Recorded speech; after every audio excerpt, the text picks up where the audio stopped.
amici di Partenope TV, alla Tu per Tu, ma quante puntate abbiamo fatto, Antonio Daddio? Allora, ne abbiamo fatte già 10, questa è l'11ª. Non ci posso credere, con Aria Sognante vi diamo il benvenuto perché sarà una puntata ricca come sempre, ogni martedì, puntualissimi. Voi siete sul salotto, vi vediamo, certo, state mangiando, sì, e noi invece ci prodighiamo per voi per raccontarvi un po' tutto dell'artista che avremo qui nelle nostre mani, però... Ormai, diciamo, siamo proprio nell'atmosfera natalizia. Tra qualche settimana è Natale, abbiamo anche l'albo nel studio e vogliamo ringraziare un po' tutta la stampa che ci segue, il Roma, Cronache di Napoli, lo Strillo e anche Casoria 2 e tutta la stampa web che ci sta seguendo con tanto affetto. Ma che Aria Sognante questa qui, infatti abbiamo allestito, come diceva Antonio Daddio, il nostro studio per renderlo ancora più magico insieme alle festività natalizie, insieme a tanti ospiti, ma adesso però voglio anche ringraziare il nostro sponsor, il nostro editore, certo Angelo Ucciero, con il direttore artistico Renato De Carmine e il nostro Babarei, il liquore a gusto di babà con la nostra Lucia. La marca, dopo faremo anche un assaggino, purtroppo Lucia non c'è, ha un impegno Anche la nostra Gemma. Ma anche la nostra Gemma, la nostra food blogger non c'è, quindi che dire, Antonio? Chiamiamo subito il nostro ospite. Dai, è arrivato il momento di presentare un attore di cinema, comico, di teatro. ma soprattutto una persona umana, sensibile, molto divertente, con la battuta sempre pronta. Sempre, infatti prima durante le prove subito ci ha dato proprio, ci ha fatto delle battute proprio belle, divertenti. Quindi arriva il momento di chiamarlo insieme a noi. Al nostro 3 lo chiamiamo. 1, 2, 3. Angelo Di Gennaro. Allora questa volta vuoi mangiare a Ecco. Adesso scusatemi, se no vengo in spalla sembra brutto. Dovete sapere che il nostro Angelo Di Gennaro, ecco, si è accomodato ben 3 volte. Quando noi dicevamo, mi raccomando Angelo, devi restare dietro le quinte perché poi ti chiamiamo per farti accomodare. Avevo chiesto a lui, che è sempre carino, gentile, una pazienza allucinante, mi ero prima seduto qua e no qua. E io mi sono subito seduto pensando che si iniziasse seduti. Lui sempre con una pazienza ha detto no, però mo, ti stai perché poi dopo entri. Ti chiamiamo. Io sono andato fuori, e sono iniziate le gag. E mi sono aspettato una volta, sempre con quella flemma e quella pazienza. Sì. Ma lui è anche molto pretenzioso, Antonio Daddio. Dopo. Ecco. Secondo me, se a terza volta mi aspettavo, lui perdeva tutto chissà.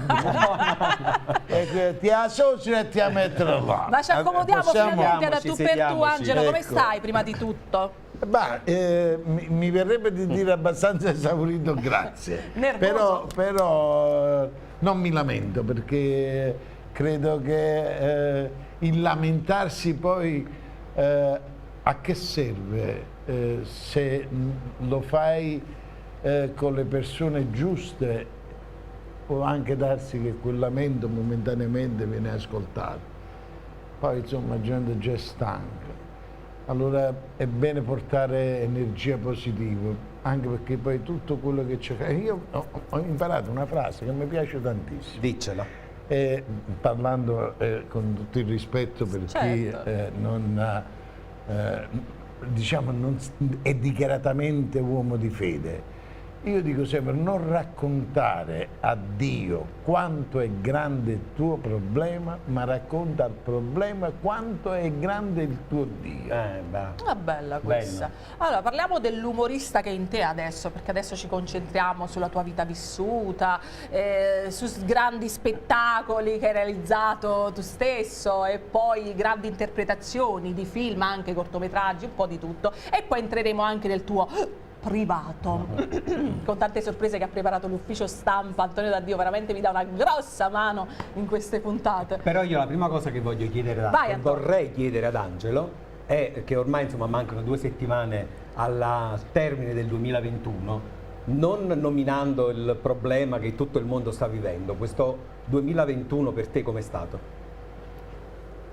Io credo che ogni anno ci riserva le novità, e le novità stanno anche nei problemi che bisogna imparare ad affrontarli, qualche volta esorcizzarli, ma io vengo da una famiglia numerosa per cui ho imparato e grazie a Dio io credo che siccome l'arte è un dono ma non è una bravura in tutte le sue sfaccettature, dal musicista allo scienziato, all'attore, eccetera, eccetera, allo sportivo. Sono doni meravigliosi e io credo che questo dono in particolar modo a me mi è servito tanto per un semplice motivo. Io sono molto apprensivo, se non avessi avuto questo dono sarei andato forse in depressione con facilità per la sensibilità e per come affronto anche le problematiche, cerco sempre di entrarci dentro e non starci attorno, però mi aiuta il fatto di avere questo dono, perché questo dono mi fa anche ironizzare, forse lo faccio anche perché, per paura. Io uso molto l'ironia più quando sono spaventato che quando sto sereno. Quando sono sereno sono quasi triste e io ci sto sempre agitato per mettere buon umore alla gente. Quindi con la vena un po' sarcastica, dai. Ma io ho un aspetto che va in contraddizione, però è forse la parte più bella. Ho un aspetto dell'omone, non ho un aspetto del comico. Cioè, mi spiego, uno che non ti conosce, ti vede pensa via, quasi è intimidito a chiederti pure scusa, una foto, un autografo, che non ti conosce. A chiederti l'informazione, dici. E inaspettatamente poi scopre che dietro questa maschera così, tra virgolette, anche molto seriosa, si nasconde poi un'ironia quasi irrefrenabile, perché io credo e sono convinto anche, anzi correggo il credo, sono convinto, io sono molto più divertente quando sono nel quotidiano, io non sono di quelli che pensa che il comico nella vita poi è uno paranoico, triste, no, io credo che se uno è comico nel senso che ha questo spirito, questa fortuna, lo è sempre. Lo è sempre, certo. Non è che può cambiare solamente sulle scene, deve esserlo sempre. Comunque io ho visto tanti spettacoli a teatro, anche quando eri ospite in varie manifestazioni, e vi garantisco, ma lo sapete benissimo da casa, che come entra Angelo in scena, da quando entra a quando esce si ride sempre. Cioè, è una cosa proprio, lo puoi vedere anche 10-20 volte, ma è sempre nuovo, e questo è un dono, non essere ripetitivi. Ma perché vivo di emozioni, per cui qualcuno che è venuto a vedere i miei spettacoli, e parlo degli spettacoli che ho per anni portato in giro, tra virgolette da solo, parteva, che a capo diceva, ci siamo divertiti, domani porto un amico mio perché ci ha già fatto sentire lo monologo. Veniva il giorno successivo che il monologo io non lo facevo, non facevo un'altra cosa, ma non lo facevo perché era una tecnica per poi far venire sempre gente anche a rivedersi lo spettacolo, perché scelgo le cose da raccontare a secondo l'umore del pubblico in quel momento. Questa è una grande fortuna che ho. C'è anche l'improvvisazione, vado in sintonia con il pubblico. Se mi accorgo che il pubblico è un pubblico magari un po' spinto, per esempio, che ama sentir parlare della famiglia anziché del sesso, allora tu te ne accorgi, perché accenni qualcosa, ti accorgi che non c'è quell'interesse e ammorbidisci il cambio con una tecnica che fa parte di tanti anni di mestiere, e non se ne accorgono che tu hai cagnato argomento. Ma non tutti hanno questo dono, da dire assolutamente. E guardate che è difficilissimo. È una grande fortuna. Lo stai descrivendo tu, è una grande fortuna veramente. Però Antonio è arrivato il momento. Adesso ci vediamo blocco di fotografie numero 2, vediamo un po' l'evoluzione di Angelo da piccolino ad oggi e poi ci racconta un po' questa evoluzione com'è stata.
E le tante facce di Angelo.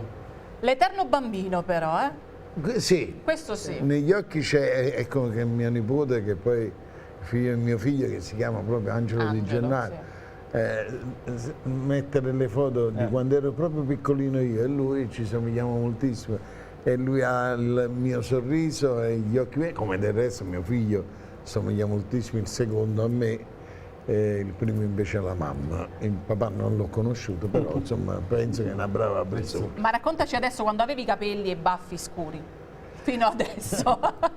No, soprattutto abbiamo visto anche delle foto da piccolino. Quando è nata questa passione in te? Ma io mi piace questa domanda perché per un semplice motivo, quando ti chiedono quando hai pensato, hai deciso, ma quando è nata la passione è la domanda più giusta da fare. Io credo che, adesso lo dico ai giovani, di non condizionarsi mai nella vita di una propria convinzione di un difetto. Faccio un esempio. Parto da un esempio mondiale. C'era una ragazzina che teneva i sopracciglia troppo grandi e praticamente era oggetto di bullismo. Sì. Dopodiché un grande fotografo la vide fuori a un bar, e adesso è una delle modelle, e si innamorò di queste ciglia. Questa ragazzina si venne in depressione e tra le altre cose stava rischiando anche più della depressione. E alla fine scoprì che quello che lei pensava che era un difetto, quello che lei pensava che poteva penalizzarla nel percorso della sua crescita, è diventata una sua eccellenza, una sua qualità. Perché era qualcosa che nessuno poteva avere. Allora, quando ero un ragazzino io, dicevo, come è nata la passione? Io, tra la comitiva, se arrivavo e si era rotto o ciao, che allora aveva spatello o ciao, e arrivavo al gruppo cosiddetto a comitiva, che era la comitiva in muretto, perché io l'ho vissuto veramente. E magari incazzato dicevo, mannaggia, si è rotto cosa, la catena già avuta, e vedevo che si giravano e ridevano.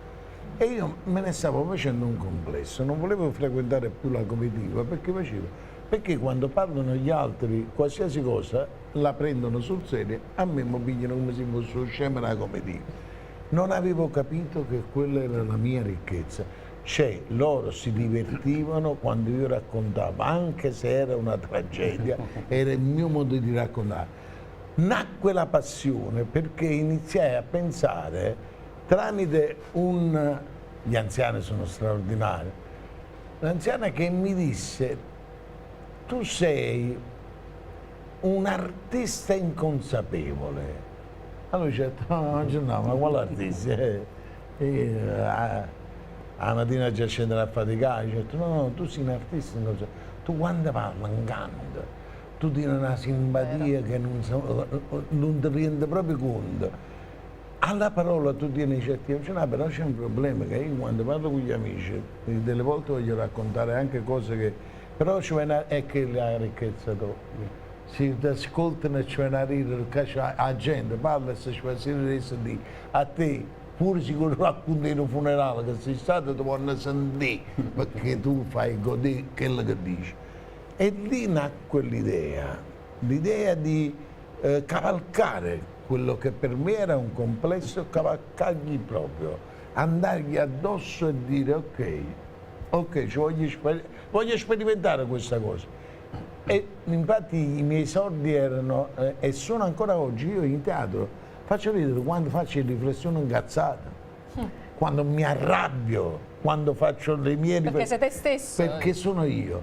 E così ti accorgi che è un dono, perché non puoi entrare in un negozio o in banco alla posta, ero ragazzino, e dicevo, scusate, ma sono 2 euro che sto girando, tu quando a ridere? Ma io ho detto che lo hanno detto tutto quanto, o di chi ci sta a ridere? Allora era un problema. Poi mi resi conto, grazie a questo anziano che mi voleva bene, conosceva mio padre, e che mi spronò proprio a cavalcare questo. E poi perché io ho avuto il piacere, siamo nati nello stesso quartiere a Via Consalvo con Marco, Rino Zurzo, e io volevo suonare batterie e là ero sempre ragazzino. Ma iniziò proprio con la batteria, io ho iniziato a suonare. Eri bravo pure, sì, a 15 anni? A 15 anni sì. Una volta ci pigliati il bacchetto in mano e mi ricordo che Tullio, siccome era rimasto 50 anni a rete, cioè, no, fammi sentire questo tempo che non mi ricordavo più, fammi sentire, se ne innamorai, cioè, un remake che non me lo ricordavo proprio più. E quando io iniziai a suonare, andavamo ad Agnano perché c'era il papà di un amico che lavorava là e ci veniva una stanza per suonare. E mi ricordo che Rino, non Marco, mi diceva, ma tu quando suoni, poi fai sempre battute, cose, ma secondo me, ma lì questa batteria, e io pure là me la pigliai, perché io dicevo, vabbè, mi stai dicendo, elegantemente tu non sai suonare. Invece aveva anche lui intuito che c'era questa forza che io non ero. Ma i tuoi 10 fratelli erano così? O sono così? Uno dei miei fratelli che non ho mai voluto fare, ma cantava è l'unica cosa che gli ho sempre invidiato, purtroppo è morto molto giovane, a 49 anni, e io ero 10 anni in meno a lui, e se qualcuno dice hai qualche mito, credetemi, anche nel cinema, nel teatro, io il mito ce l'ho avuto a casa, i miei miti sono stati mia madre e questo mio fratello. Io lo guardavo innamorato, gli rubavo i vestiti o qualche volta glieli chiedevo, lui vestiva molto bene e aveva un'ironia, e ancora oggi questo è quello che mi fa riempire il cuore. Ancora oggi incontro amici che fanno, no guarda, tu sei brava, è il mestiere tuo, tuo fratello non faceva questo mestiere, ma tuo fratello non hai idea che cos'era, in comitiva, agli amici, sul posto di lavoro. Però aveva una cosa che io non ho mai saputo fare, sapeva cantare e cantava divinamente, però non l'ha mai voluto fare questo mestiere. Leggeva poesie. E tu non lo stonavi per farlo, no? Quando io ho iniziato ad avere proprio quella padronanza, allora vi dirò e vi confesso una cosa, lo confesso anche a quelli a casa. Confessare, vogliamo io dai primi esordi non ho mai fatto sapere alla mia famiglia che avevo iniziato a fare questa professione professionalmente. Non lo sapevo. Non venivano perché ero spaventato dall'idea che il calore familiare poteva condizionare la mia scelta, nel senso, io ero confrontato, io ho fatto un teatro che si chiamava Spazio Zero a Corso Vittorio Emanuele, a Roccia stavano 6-7 persone, quando facevo pieno erano 12 persone. Cioè ti dovevi confrontare con gente sconosciuta. Teatro alternativo, molto alternativo. Io sono stato un trasgressore della comicità agli esordi. Quando io parlavo di sesso era impossibile parlare di sesso esplicitamente. Era un tabù all'epoca, sì. Ed mi piaceva, e la mia famiglia non sapevo proprio, a Roma esibivo, se mi esibivo. L'hanno saputo dopo anni che qualcuno diceva, ma è tuo fratello? Oh, è proprio bravo, aiuta a breve. Dicevo, io da breve, ma io non li ho mai voluti, perché credo che un artista ha bisogno di confrontarsi, crescere e sapere se questo mestiere lo fa, perché portare gli amici li devi portare quando sei famoso, non quando vuoi diventare. Questo è un altro consiglio che si dà, no? Un altro consiglio che si dà ai giovani. Però poi c'è anche poi durante la carriera la fortuna di incontrare una pubblicità giusta. Vediamoci un po' il montaggio numero 1. Pronto? Dottore? Dottor, sono di Gennaro, Angelo, sì. Dottor, sono troppo esaurito. Dottor, io sto male. Dottor, vogliate avere quello che la fama ti aiutò? No. Sto calmo, amore di. E io non lo vedo più, non lo trovo più. Sto già impazzito. Vuoi mandare uno psicologo? Uno psicologo buono. Un uomo, uno che è uscito qui. Sto calmo! Ti sto dicendo che sto calmo. Come si chiama? Di Lorenzo. Vabbè, dottore, a che posto sta chi?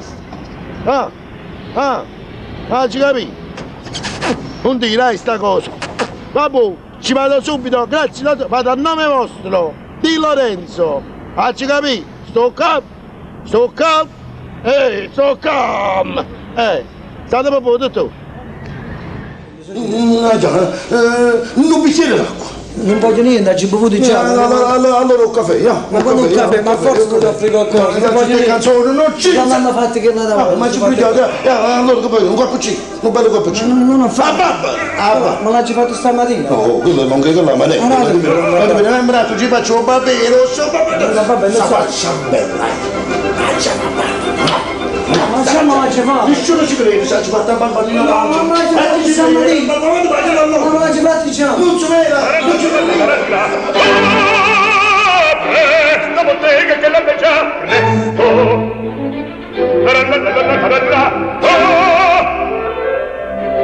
Oh, che bel vivere, che bel piacere, che bel piacere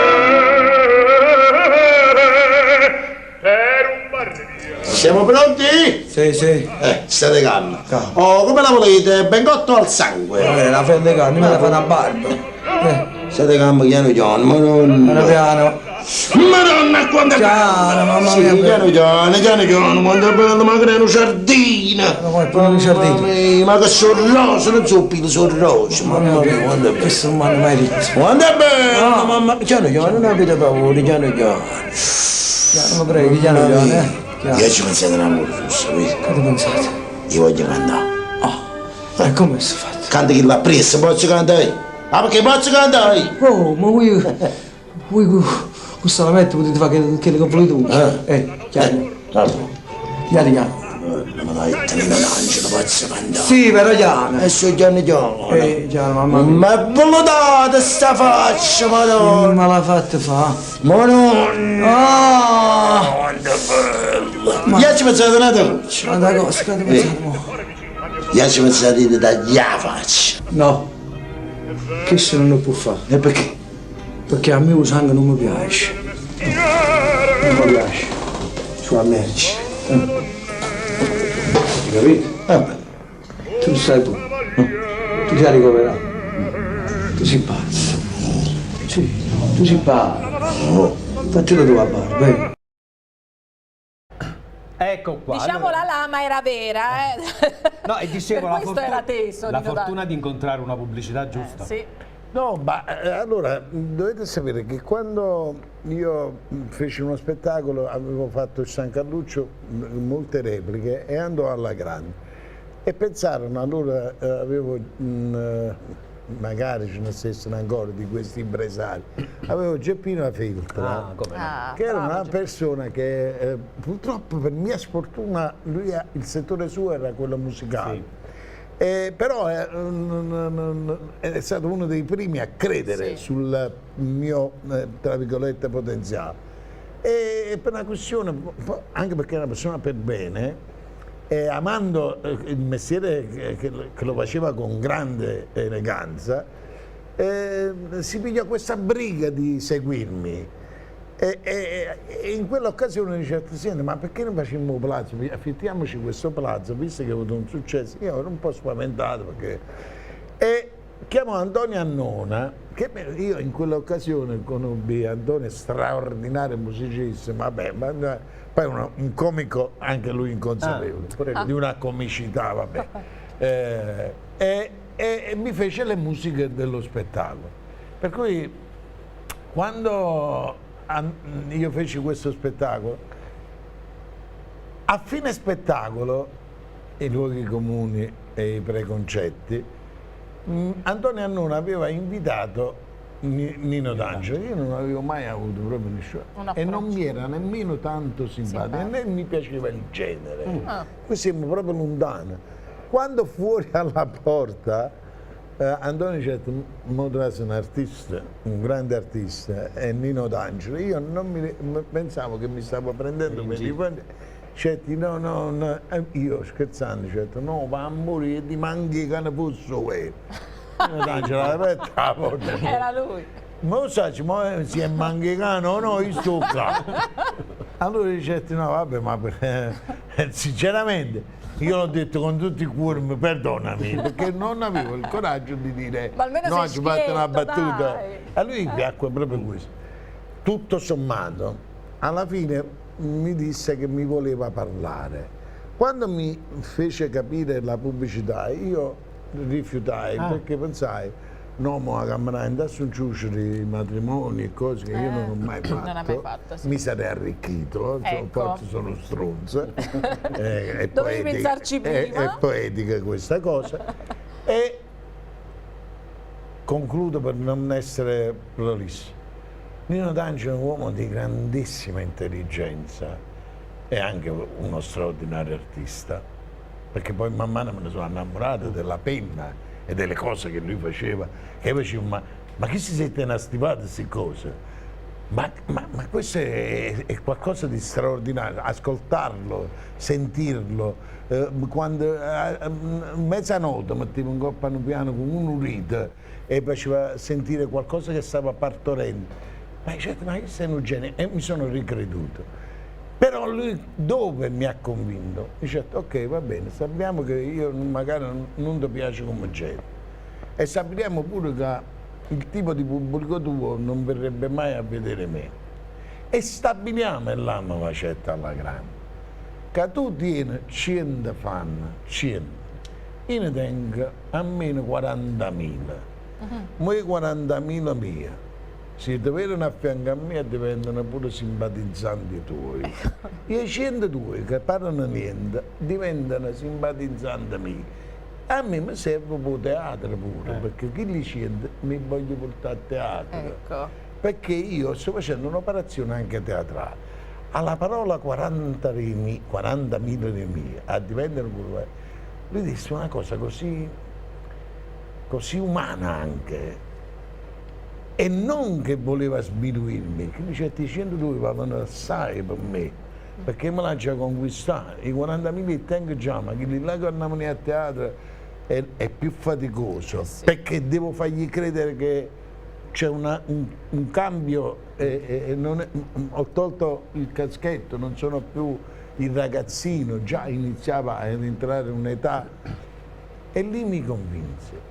Devo essere sincero, le prime 3 settimane quando ho detto spot io da sopra non mi muovevo perché avevo paura che qualcuno, l'avete visto, allora la fortuna che in Facebook non esisteva come meno male. se no io messo tagliate bene perché era limitato a quelli che ti incontravano. Io pensavo mi arriverà qualche telefonata a casa di qualche amico, questi pseudo intellettuali che ti diranno, Angelo, ma che hai combinato? Ti me la tinta una cosa bruttissima, non è da te, non è per te, non so, quelle cose là, e invece si vicina a un grande. E per le prime 3 settimane avevo i figli, adesso sono sposati con i figli, ma avevano i loro 10 anni, 12 anni. Io alla terza settimana quando mi chiamò, non posso dire il nome, ma un professore importante del Moraldi, e mi disse: quella pubblicità è straordinaria, siete veramente meravigliosi, siete una coppia stupenda. Ma rilassai un po', ma loro io. 3 settimane, passano 2 mesi, prendo i miei figli e li porto a Lederlandi. Da lontano vengono una marea di gente che correva, certi chiamai mia moglie, certi prendi i bambini che si stavano con ma che si risse qualcosa. Volevano te? Non hai idea quello. Foto, autografi. Era la prima volta che io uscivo in mezzo al popolo. Che bello. Ma non hai idea, i miei figli che piangevano perché la gente ma non morivano in braccio, ma come va a creare da casa? Ma chi sono usciti? Cioè io c'ho tante che mi paccano che la mezza strada e mi resi conto che era successo un fatto grande. Il rapporto con D'Angelo continua? Assolutamente, assolutamente, anzi devo dire la verità, noi siamo stati sempre così però, o ci sentiamo 3-4 volte in Dana in un lato o non ci sentiamo per mesi e mesi, però non cambia niente. E quando lo chiamo lui dedica sempre tanto tempo, ma parliamo di tempo di ore a telefono, non si annoia. è molto disponibile, tu te ne accorgi quando la persona che ti vuole bene sta a telefono tanto tempo buono, sì, alla mano. E non trova nessuna giustificazione, anzi, anzi se tu che volessi dire Nino però mo è aiutalo perché tenga mio figlio perché poi mio figlio hanno scoperto Nino D'Angelo adesso. Mio figlio quando l'ho visto che ha mandato, e mio figlio parliamo che sono ragazzi che sentono Ligabue, cioè, e quando mi ha mandato la canzone Ubata alla festa del papà, mi ha mandato quella di Nino D'Angelo e mi ha emozionato perché io gli ho chiesto ma perché tu le senti, e mi ha detto i pezzi, cioccolatine alla ferrovia. Cioè io quando ho sentito questo ho detto ma cazzo, perché stiamo parlando di capolavori veramente, e ho detto ma allora sono andato a cercare chi era Nino D'Angelo. Io non ho mai fatto niente, pur se loro hanno visto l'affetto che c'è, con Nino c'è un affetto. Io per esempio a teatro non posso andarlo a vedere perché mi mettere in un posto dove non mi vedono perché mi sento imbarazzato, io mi emoziono. Ci sono momenti che io non riesco a controllare le lacrime, perché dietro quest'uomo che ultimamente non ha fatto altro che dare una risposta così intelligente ma così stupido che non l'ha capito. Cioè, ma io sono 40 anni che faccio questo mestiere. Il fatto, ma come fai? Che si allora, sì. ma come facevi il giornalista neomelodico? Ma neomelodico a me, ma si sta dando ma neomelodico, ma già il neo è nuovo. E quando io facevo quel genere non era nata manca l'idea di fare quel genere, lui è stato pioniero di quel genere. Sì, vabbè. Allora diciamo che è stato non ha fatto primo a altro che portare la rispondere melodia. ai giornalisti, non a, ma non è stato mai neomelodico. Ma non solo, ma poi sul palco suo, ma ne abbiamo visti di questi ragazzi, tantissimi. Cioè è un uomo. Angelo, avrei punti di riferimento tuoi, no? Parliamo di un grande Massimo Troisi. E anche Beppe Grillo, la comicità di Beppe Grillo. Io, i miei esordi, io ero innamorato di Beppe Grillo, era più sulle mie corde. È perché è una comicità che fa riflettere, giusto? Proprio mi apparteneva, sì. Mi apparteneva moltissimo e ancora oggi non rinego questa straordinaria capacità di comunicatore, di saper raccontare. Lui è un altro, vedi, che mi appartiene perché è un altro, fa ridere quando si incazza. È uguale a non te, fa ridere quando va fuoco comico, lui non lo fa, capito? La differenza è che se tu stenti a fare il comico, come mettersi una pezza in capo, mi porta una tristezza incredibile. Già quando parla Beppe Grillo sembra stia proprio incavolato. Lui è sempre incavolato. Sì. E diciamo che stranamente, guarda, io sono un napoletano, ma il mio riferimento è stato però anche Troisi. Ma Troisi l'ho amato, lo amo, gli ho scritto una poesia, pensa. Troisi per me è quella parte mia, attenzione però, di quando sono a casa. Cioè Troisi è sul teatro così, era in televisione. Io quando sono a casa sono così. Sono troisiano. Cioè, fuori casa sei grigliano. Non pigiama, mi spazio di parlare, però te che la battutella che è spiazzante per dire mio figlio si mi dice sono un coppo di anno, vai, volessi a studiare fuori, ma sai non è meglio che studi carica. Ho queste risposte subito proprio, pronte e servite. E sono più così nel quotidiano, a casa, in famiglia. Per cui figurati sì, non amo Troisi nella sua intelligenza, nella sua... Troisi poi era un eterno bambino con la meraviglia, lui era sempre meravigliato. Questo sei tu. È la nostra fortuna. Angelo, nel corso della puntata ci sono degli amici che ti hanno voluto mandare dei saluti. Cominciamo con un primo amico e vediamo poi saluti numero 2. Marone. Questa è una cosa che mi mette l'ansia in cuore.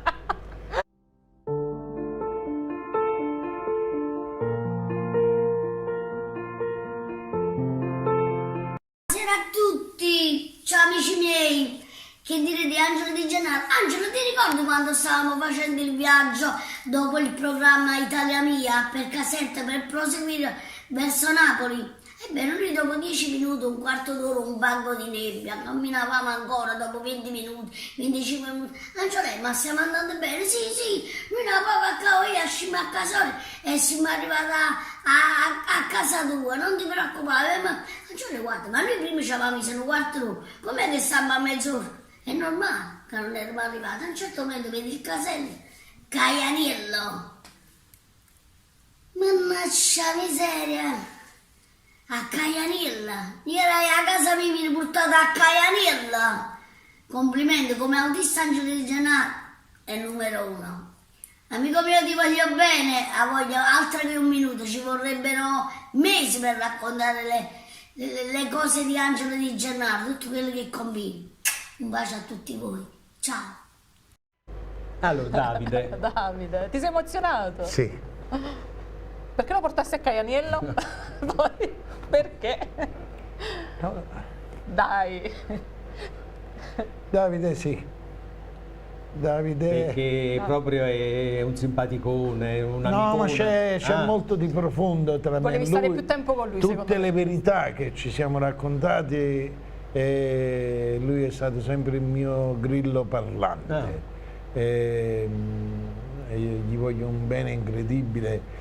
E poi lui conosce tutto della parte intima mia, della parte famiglia, delle mie paure, delle mie sofferenze. Mi emoziona perché, vedete, l'emozione è qualcosa che ti prende dentro quando sai che quella persona ti vuole bene veramente, ti ascolta, perché una delle cose più difficili in questo mondo è essere ascoltati, e ascoltati e capiti, e te ne accorgi quando poi passano giorni, mesi e quella persona che le cose che hai raccontato non se le hai scordate, ti chiama e sotto un'altra forma cerca di capire come stai, allora vuol dire che ti ha ascoltato, che ti vuole bene. E Davide è una persona che io voglio un bene da morire, poi ci siamo divertiti tantissimo. Davide è una persona speciale, noi lo salutiamo, un bacio Davide. Allora, per riprenderci un po', ci vediamo un po' il montaggio numero 3. Io spesso, chi non è napoletano, amici che vengono a trovarci, dico, quando arrivate dalle nostre parti, l'unico consiglio, evitate di chiedere informazioni. Non perché non siamo gentili, anzi al contrario, proprio il contrario, perché ci rischi pure che ti scagni un numero di telefono, perché noi siamo così. A me è capitato una volta, a me personalmente, che mi sono fermato e ho chiesto, scusate, io non sono bravo che strano, il comune di Aversa già esordito, accusato, poliziotto. Ora io ti ho fatto una domanda a te, pertanto dovresti darmi una risposta. Ti faissi una domanda a te. La rostata pannelli, ma che te ne fotte a te? Ora tu, pur di farti dare l'indicazione, entri in questa trappola del compromesso e ci dici come non c'è. No, sto prendendo fuori conto. Ma ti pigliate la c'è l'appa da terra. Sì signore, e avete fatto una stronzata, ma buon mosso qua. Allora state a sentire a me, io a te te l'ho chiesto. Allora guardate a me, come mi porta a strada. Perché dovete sapere, a Napoli non ci portano le macchine, ci portano la strada. Mette la macchina a coppa, e che lo va a fare tre su? Già bello il linguaggio, una camminata coppa a mano a posto. Andate sempre diritta. è quasi super, quasi super proprio. Andate sempre diritto, trovate un divieto di accesso non pensato, trasino. Ma perché la comanda tu? Ma voi vi rendete conto?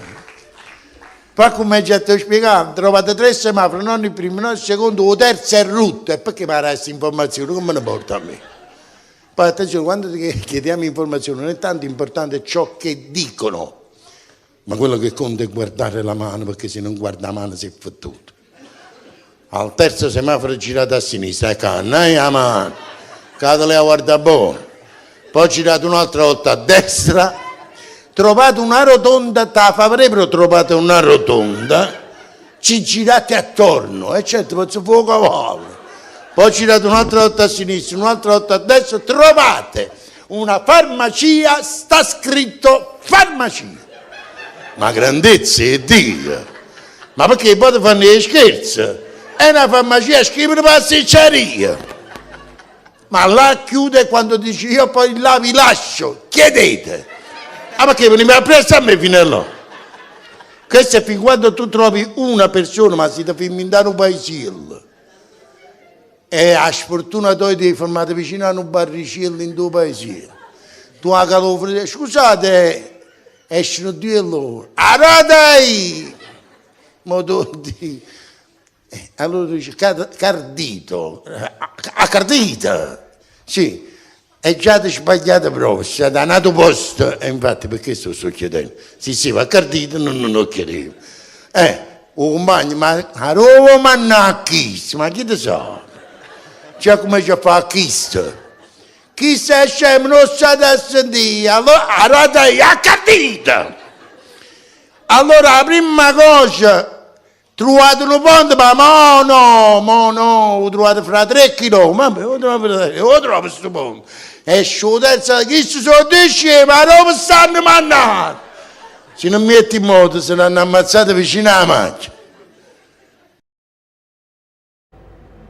Preso proprio dalla vita quotidiana. Sì, perché io sono molto imbranato con le strade, tant'è che Davide ha raccontato un fatto vero, che io proprio per dissenso dell'orientamento proprio... Quindi ti sei sempre perso. Ah, per sì. questo dicevi, mi raccomando, la posizione, la geolocalizzazione. No, perché quando arrivavo, anche se sono già venuto, non è sì, questa è la stranezza, ma, no? Cioè, ma devi sapere che ogni volta che me ne vado a casa, che è semplicissimo tornare, ti perdi. sbaglia, vado sempre volato opposto, e poi che nei paesi dico ma rosso, e non arrivo mai.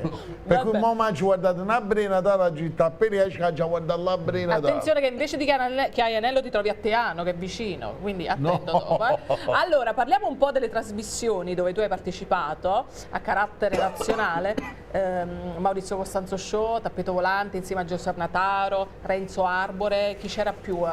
Lino Banfi anche. Sì, Giuseppe Nataro fu quando parliamo di Edoardo Bennato parliamo di un genio, un genio in assoluto, sì. Un napoletano per bene, un grandissimo artista, ma di grande cultura, un comunicatore, provocatore e ironico, ma lui ha anticipato tutti i tempi. Quando ha fatto Giuseppe Nataro si parlava già allora, prima ancora che nascesse l'idea di entrare in politica a Berlusconi, lui già mi fece fare un politico che amava stare in mezzo alle belle donne e che amava cantare. Cioè lui aveva anticipato tutti i tempi e forse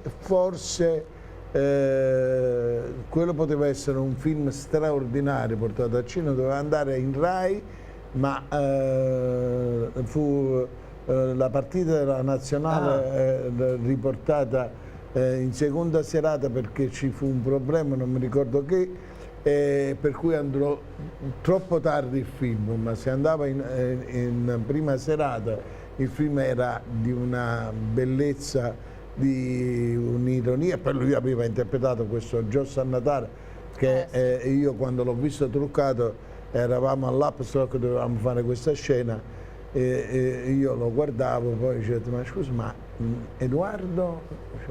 Dov'è? Sono io. Edoardo chi? Edoardo Bennato, ma scusa, ma sta a caso, perché certo, ma tu stai scherzando? Certo, no. Irriconoscibile. Ci credo. Capelli neri, Sì, pizzetto. sì. E fece quel... Io ho sempre pensato, se Edoardo non avesse fatto la storia solamente, ma avesse fatto quel personaggio, avrebbe avuto un successo e nessuno sapeva che era Edoardo Bennato, perché fece tutti i brani napoletani, vabbè, ma testi, sai, ma mica parliamo. Poi siete anche dello stesso quartiere, ogni Sì, tanto lo incontro a io- Via Leopardi che passa lui. Invece il rapporto con Costanzo, proprio a pelle, che sì, impressionante. Costanzo Sciolli. Allora, Costanzo, no, io ho avuto un incontro molto positivo anche nei camerini. Mi diceva Giorgio Gambino allora che stavo con lui, il suo autore. mi disse quando vedi Costanzo e l'ha fatto con te, mette la cartellina sotto il braccio e batte le mani, è andata. Però lì c'è una storia un po' strana, per questo io dico sempre che i percorsi nostri Sono strani. sono stranissimi veramente. Io allora avevo fatto breccia su Costanzo. Tant'è che mi chiamò Gambino dicendo allora si facevano i giorni settimanali, cioè il giovedì o il mercoledì sceglievano i comici il giovedì, però in base aveva proprio un canovaccio. Costanzo teneva un copione, era una commedia, sapeva mettere i personaggi insieme. Avevo già concluso 5 giovedì. Avevo pigliato un impegno con la Rai Radio, si chiamava, con Fabio Brasile, si chiamava Rai a quel paese. Io potevo ringraziare molto Lino D'Angiò, cantante straordinario, che è stato il primo a fare il rap. Quale idea? È stato il primo in assoluto, autore straordinario, che puntò su di me, emerito sconosciuto, con questo... si chiamava allora Via Siago Tenda. Ah, come no. E poi fecero questo tour itinerante tra l'America, l'Australia, eccetera, eccetera, e chiamarono Rai a quel paese, con un cast meraviglioso, Ipu, Loredana Bertè, Fausto Leali, insomma, era una bella cosa. Io ebbi questa fortuna che Pino D'Angiò lanciò a me prima a Via Siago Tenda, che era negli studi di Roma con il pubblico il programma, e poi mi portarono in America. Quando accettai, perché D'Angiò fece di tutto per farmi andare in tournée con loro, io contentissimo, ecco Monica e Rirati e Costanzo, uno straordinario, con me si comportò benissimo la prima puntata, l'unica puntata che io poi feci, e devo dire, contento, dissi a Giorgio Gambino, guarda, mi hanno chiamato per andare in America ancora meglio, così quando vengo in trasmissione parlerò della tournée, eccetera, eccetera. Ebbene, il mio rifiuto, perché avevo preso un impegno e non volevo tradire D'Angiò, che aveva sponsorizzato molto la mia presenza, avevo pregato questo impegno e credevo di fare una cosa giusta. Costanzo se la legò a dito e non mi chiamò più, perché non poteva concepire che io rifiutavo momentaneamente Costanzo per andare a fare questa cosa. Caspiterina però. Vedi qua? L'ironia della sorte. Ma adesso vediamo il montaggio numero 2 e vediamo un'altra grande attrice con la quale Angelo ha lavorato.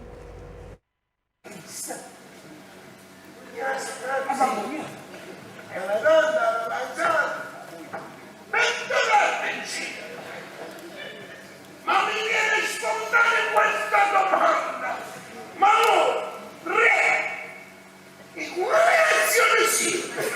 Anche io? Scherzate pure, io non mi offendo, questa è bella. Io ero re della nazione e si toccava.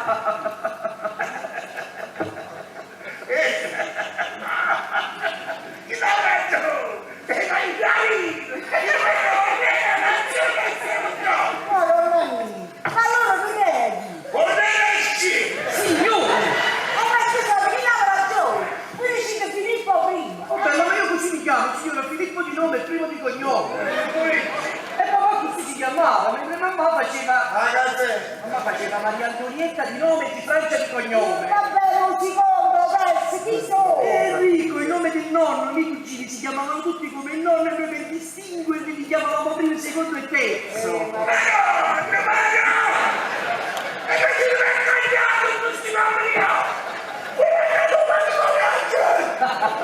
Questa è buona. Scusate, la signora come ha detto che vi chiamate voi? Augusto! Ah, e io mi faccio pigliare per l'imperatore romano. Io che faccio? Parzialmente sto prendendo un orchestra! Che cacchio sia di brava! Dai, vedremo un po'! Io spero voi!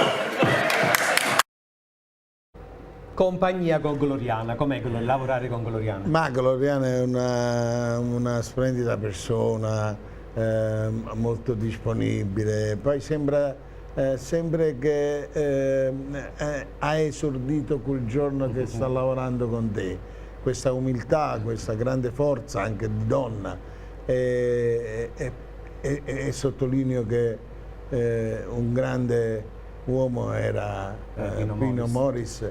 Per bene, uno che non ha mai elemosinato le paghe, non ci ha mai creato problemi, non abbiamo mai avuto problemi, e aveva la sua presenza era confortante perché lui era sempre presente dietro alle guide, non si distraeva mai, non mostrava entusiasmo perché non voleva che noi mollassimo un attimo la presa, però è stata un'esperienza bella perché sono stato insieme a persone, anche belle persone. Persone come te poi d'altronde. Angelo, però dal teatro passiamo anche ai film, cortometraggi, lo stesso cortometraggio con Gio Sannataro e Edoardo Bennato, dove facevi la parte di un politico. Com'eri in quelle vesti? Ero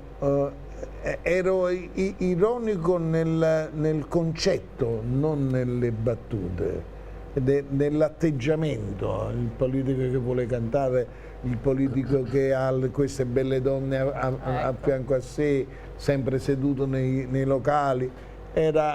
Questo mostrava, e questa è l'intelligenza di Edoardo. Edoardo è una persona, guardate, io sono innamorato e credo che questa città dovrebbe dargli molto di più di quello che ha avuto. Se solo pensate che negli anni 70 è uno che ha fatto 80.000 persone allo stadio di San Paolo, e le ha fatte anche a Milano, al San Siro, allo stadio di San Siro, cioè stiamo parlando di qualcosa di meraviglioso. Allora era impossibile riempire gli stadi, però dobbiamo esserne orgogliosi, oltretutto anche di Eugenio, altro genio della musica, è uno che ha portato e ha fatto capire che sono sempre il potere economico che vuole che i giovani seguano un certo genere. Eugenio ha portato la tarantola, tarantella nelle piazze, dove i giovani saltano, dove le piazze sono strapiene. Ha smentito i luoghi comuni, li ha smentiti, ma nessuno ha detto Eugenio, ma a livello proprio di stampa, di televisione, Eugenio è un grande, ha riportato i giovani ad amare l'arte e non i scimità. Bravo, bravo. Però poi c'è stata anche una bellissima scena che ti vedeva proprio da impresario pappone in Titanic, il film con Nino D'Angelo. Da politico a impresario. Ci siamo divertiti a pensarlo questo personaggio, che in genere in quell'ambiente molti impresari sono incompetenti musicalmente, però hanno il mestiere, sanno vendere, magari non sopportano manco cantando, tant'è che io mi mettevo i tappi quando cantava lui perché non riuscivo nemmeno a pensare. E là ancora un'altra genialata di Nino, e lì forse se non c'erano 2 produzioni, perché in corso nacque, lì è stata un'idea meravigliosa, come c'è vicino a rete di 20 anni oggi, con quello che aveva fatto Nino. Con quello che ha fatto Nino a questi giornalisti che gli avevano chiesto, ma voi non sapete manco che Titanic è stata una delle idee generiche. Da Titanic sono nati molti film che hanno tentato di rubacchiare, ma va bene pure. Ma che da faccio Nino D'Angelo? Secondo me Nino D'Angelo deve solamente dire al Papa: la posso fare la messa una faccia alla cosa e così l'uomo saprà che la messa e ha cominciato a dire c'è un grande che si chiama Nino D'Angelo. Antonio, ci sono tanti altri film che dopo vedremo, anche qualche spezzone, però adesso vogliamo far sentire ad Angelo i saluti di altre 2 amiche e allora dico alla regia se mette insieme i saluti numero 3 e numero 6.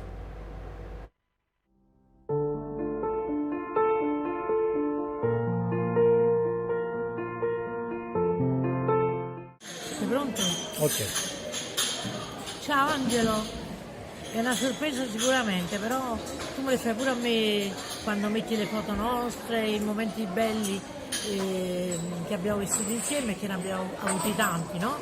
Specialmente come spettacolo e anche come amicizia, perché tu sei il mio fratellone, io ti voglio un sacco di bene e tu lo sai, e ti sono anche grata perché mi sei stato molto vicino anche quando io stavo male, e io sto sempre vicino a te pure quando fai nonno, mi piace quando fai nonno. Ciao, in bocca al lupo per tutto, ti voglio bene, fratello.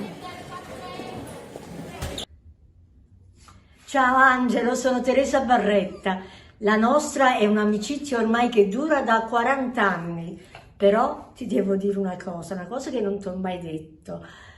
Ricordo il primo giorno in accademia, io arrivai in ritardo, come al solito, e tu eri sul palchetto a recitare, tutti a ridere per le tue battute.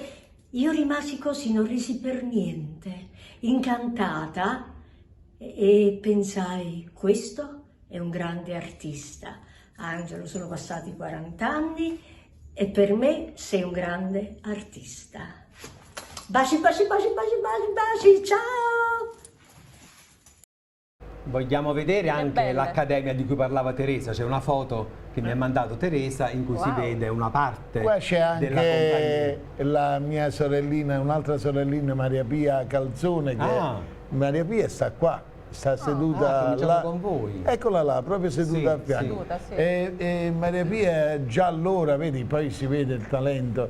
Maria Pia era portata molto sulla drammaticità, facemmo Prévert. Immaginate che io ci ho fatto Jacques Prévert, 6 di noi che sono tutti attori poi bravissimi, poi ha avuto successo. Una bella accademia allora era. Sì, ma era un'accademia dove c'era Nanni Loi, dove c'era Elvio Porta, dove c'erano i fratelli Giuffre, cioè una vera accademia con il grande Armando Marra.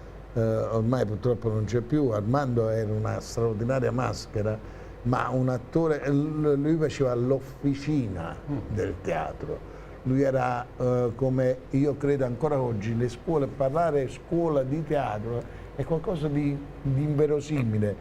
Il teatro deve essere trattato come veniva trattato 40 anni fa il lavoro, c'è un must che ti ha da fare. E tu devi, se hai del talento, imparare, rubare il mestiere. Il laboratorio sì, dove tu vai a cogliere le capacità del ragazzo, vai a smuovere quello che c'ha. Imparare Viviani a memoria o Ferdinando Russo a poesia non serve a niente, sa può imparare chiunque al mondo. È talmente bello. Ma parliamo anche degli zii che sono attori, e i parenti. Com'è questo rapporto con i parenti? Io zii, attori, io ho una famiglia che mi è parente senza essere parente. Ecco. Perché io ho avuto un regalo meraviglioso da un grande artista. Noi facemmo il Gesualdo di Luca Torre. Allora c'era Benito Artesi, Gigi Uz, Graziella Marino, un cast meraviglioso, Gianni Carco, attore di cinema, allora bell'uomo, faceva i primi film cowboy all'italiano. E ho avuto il piacere, ero più ragazzo, naturalmente ero ragazzo proprio agli esordi, di conoscere questo grande uomo che per mia madre era un grande artista. Te lo volevo chiedere prima, sì. È Nunzio Gallo, che è un altro artista che dovrebbe avere ancora di più di quello che ha avuto. Però la bellezza di Nunzio Gallo, chi non l'ha avuto il piacere di stargli vicino, era la forza, l'umiltà di farti sentire che tu ti sentivi piccolino come Aurelio Fierro. Sono dei grandi che si rapportavano a te come se tu fossi un collega loro, ma qua colleghi non sono niente vicino a voi.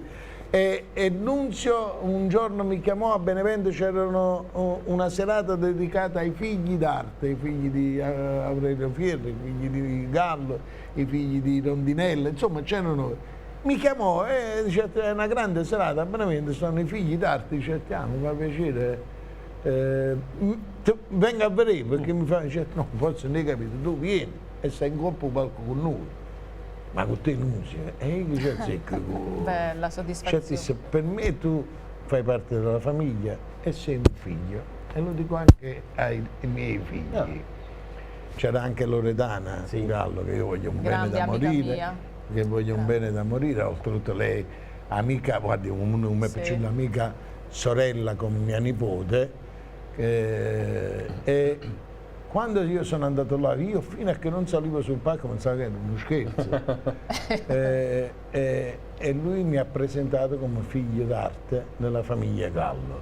Bello. Io voglio un bene da morire a Loredana. Loredana è proprio vera, è una persona talmente vera che qualche volta è disarmante nella sua è una bella persona Loredana, come d'altronde anche i fratelli Gianfranco Massimiano. Ma i fratelli voglio bene assai. Allora, Jerry è un altro che ha delle grandi capacità, e non artistiche, ma delle grandi capacità.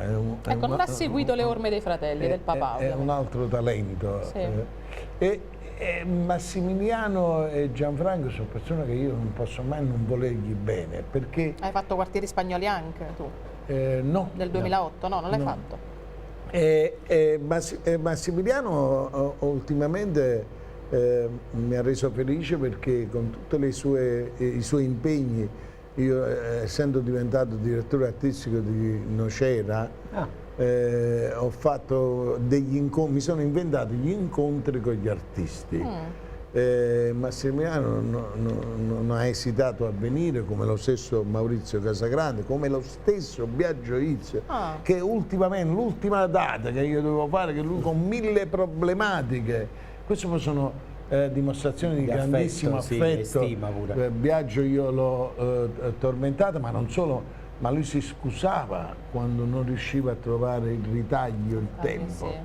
E allora, poi sono quelle cose, delle volte non ti manco comodini medicinali, ma sapessimo quando non servono a niente quando hai queste dimostrazioni. È vero. Senti, Angelo, queste si ricordano. Angelo, Teresa ha raccontato 40 anni fa che avete debuttato insieme. Ah, che bello! No, ma poi Teresa... una cosa su Lucia ci devi dire. Lucia Cassini. Lucia è l'amica che tutti vorrebbero avere.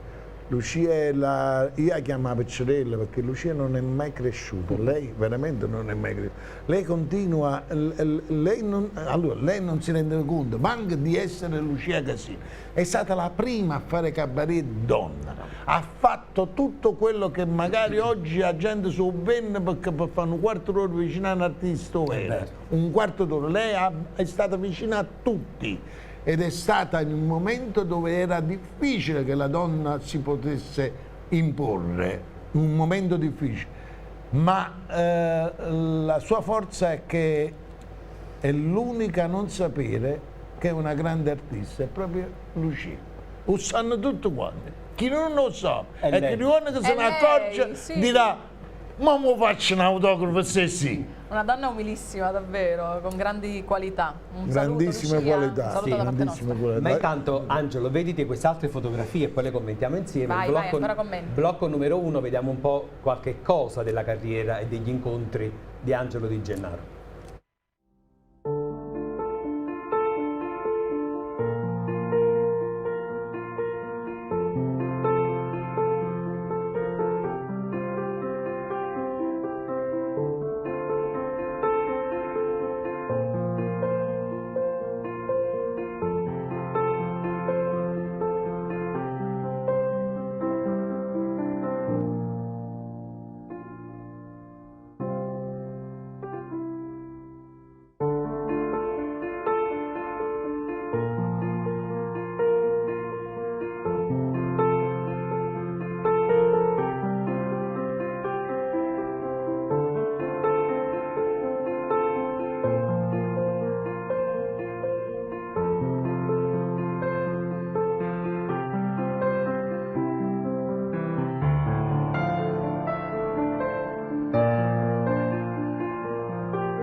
Tanti incontri, poi abbiamo chiuso con una locandina di uno spettacolo che stai portando a teatro. Che al Totò è andato benissimo, ma torneremo a Napoli al Teatro Troisi, che poi è lì la produzione. A febbraio, mi sembra. A febbraio.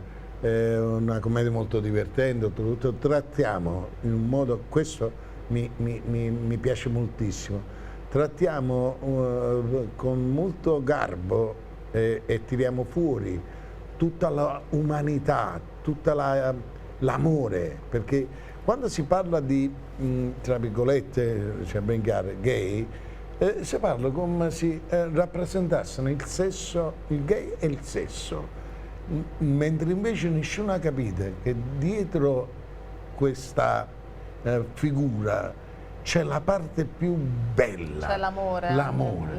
E lì noi raccontiamo che cosa fa pur di dimostrare l'amore, che imbarazzo trova a dire ad un amico che conosce da 30 anni: io sono innamorato di te. Come ci dico, talmente il bene, talmente il perbenismo, talmente quella paternità che solo un gay può avere, la maternità che noi dovremmo avere tutti, noi dovremmo essere prima mamme dentro e poi padri. La maternità che ha un gay è straordinaria, riesce a perdonare più di chi crede di essere, tra virgolette, etero e si stabilisce che è normale, perché poi sul fatto normale io non l'ho mai capito, non lo capirò mai. Io posso confessarvi che sono innamorato di molti amici miei, ma innamorato proprio innamorato. No, non ci vado a letto, ma sono innamorato e credo che questo è, ok, non è altro che innamorato della vita, innamorato dell'essere umano, si innamora, ma che ci sta? Più belli ma ci ha innamorato. Ecco. E questo spettacolo, nella sua ironia, anche volutamente ironico, c'è questa tenerezza di questo rapporto che io con questo amico trentennale che si apre e mi dice che è innamorato di me. Come si chiama l'attore? Allora, Stefano Sannino ha fatto la regia anche di questo spettacolo e Tommaso Scarpati è l'autore di questa commedia che si chiama C'è posto per Teo, che è un pretesto.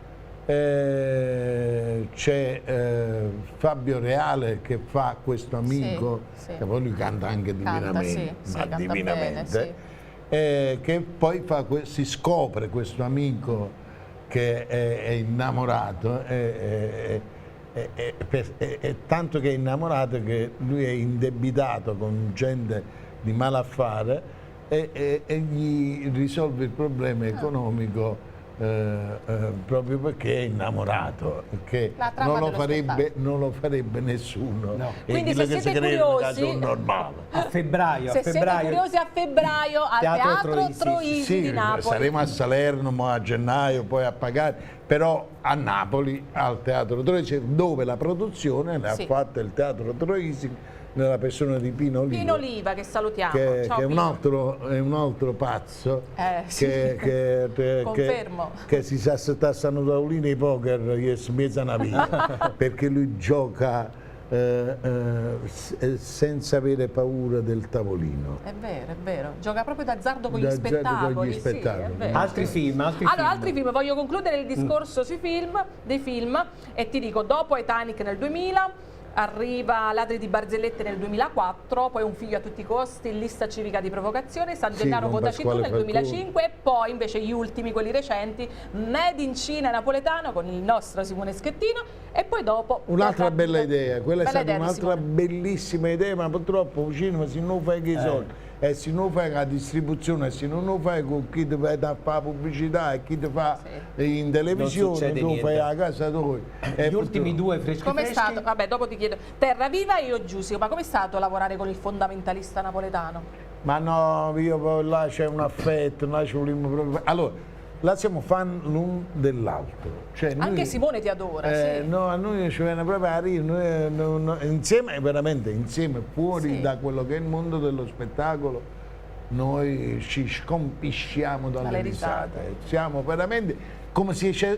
Allora, lui mi fa ritornare indietro di 40 anni quando con un amico noi non potevamo mangiare nessuno a parte, o ci battevano o si divertivano insieme a noi.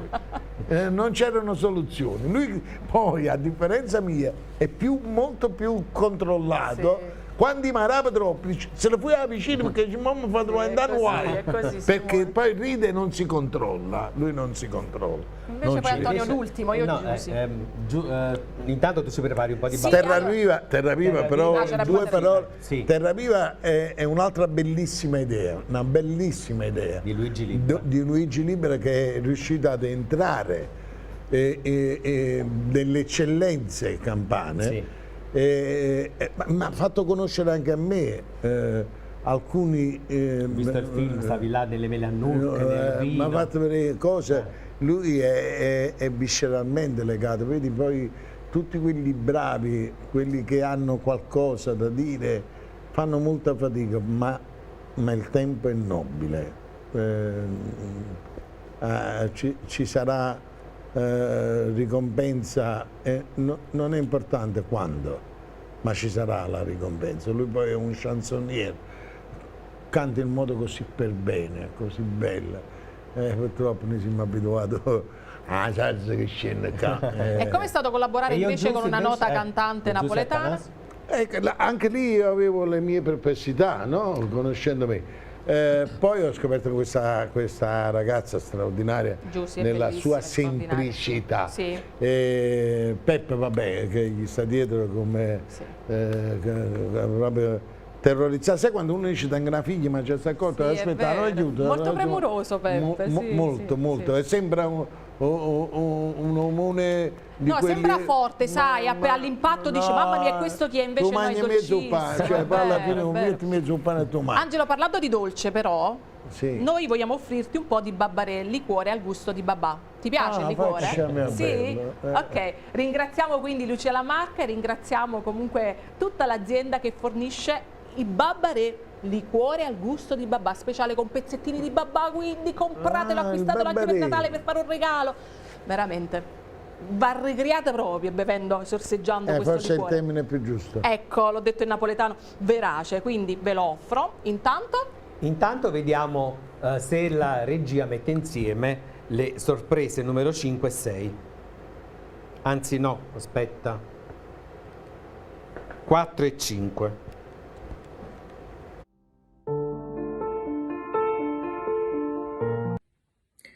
Angelo Di Gennaro. Cosa dire del mio amico Angelo? È un artista, è un uomo straordinario. C'è molto altro oltre le sue battute e il suo sorriso. Lui è come lui dice di me, lui è una gran brava persona che ha capito che di fronte alla vita l'unica cosa da fare è farsi una bella risata. Lui ha l'arte della sdrammatizzazione, perché grazie alle sue battute apparentemente estemporanee riesce a insegnare a tutti che prendersi troppo sul serio è solo un'altra grande farsa di questa grande commedia che è la vita. Non gliel'ho mai detto, ma lui è il papà che io avrei voluto. Ciao Angelo, ti voglio bene, veramente però.